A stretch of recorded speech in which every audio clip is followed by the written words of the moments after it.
आज हम लोग क्लास 10 इलेक्ट्रिसिटी का एक बहुत इंपॉर्टेंट क्वेश्चन करेंगे। ये क्वेश्चन आपने या तो अपने सैम्पल पेपर में देखा होगा, नहीं तो प्रीवियस ईयर के क्वेश्चन बैंक में जरूर देखा होगा। तो इनको कैसे सॉल्व करते हैं, क्या कॉन्सेप्ट है इनके पीछे, आइए देखते हैं।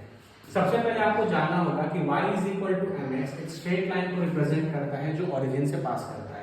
जितने भी स्ट्रेट लाइंस आपको इस बोर्ड पर दिख रहे होंगे सारे स्ट्रेट लाइंस और सब ओरिजिन से पास कर रहे हैं, तो सबका equation y equal to mx जैसा ही होगा, जहां पर m इस स्ट्रेट लाइन का स्लोप होता है और उसको कैलकुलेट करते हैं हम tan थीटा से, जहां थीटा क्या है, theta is the angle made by x axis. जैसे कि इस स्ट्रेट लाइन ने x एक्सिस के साथ कितना एंगल बनाया है, 60 डिग्री, तो इसकी स्लोप हो जाएगी tan 60 डिग्री यानी √3।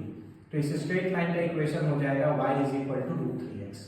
इस स्ट्रेट लाइन ने x एक्सिस के साथ 45 डिग्री का एंगल बनाया, तो इसका स्लोप हो जाएगा tan 45 डिग्री इक्वल टू 1। तो इसका स्लोप हो गया 1, तो इसका स्ट्रेट लाइन का इक्वेशन हो गया y इक्वल टू x।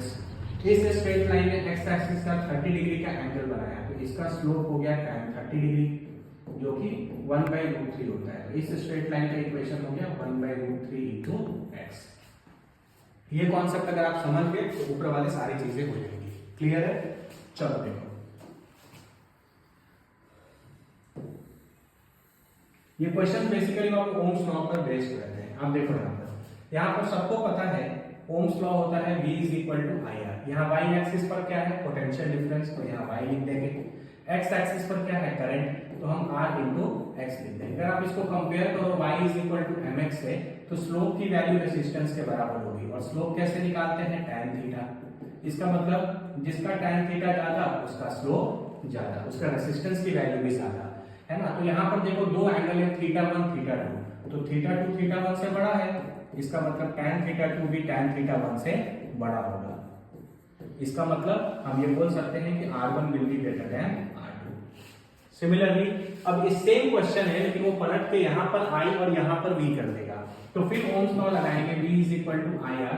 तो इस बार y एक्सिस पर करंट है, तो हम यहाँ y इंटू R लिख देंगे, और x एक्सिस पर पोटेंशियल डिफरेंस है, तो यहाँ से y is equal to 1/r into x आएगा। इसका मतलब स्लोप की वैल्यू क्या है, 1/r। इसका मतलब tan थीटा की वैल्यू 1/r है ना। तो यहाँ से r की वैल्यू क्या हो जाएगी, 1/tan थीटा। इसका मतलब जिसका tan थीटा ज्यादा उसका स्लोप कम।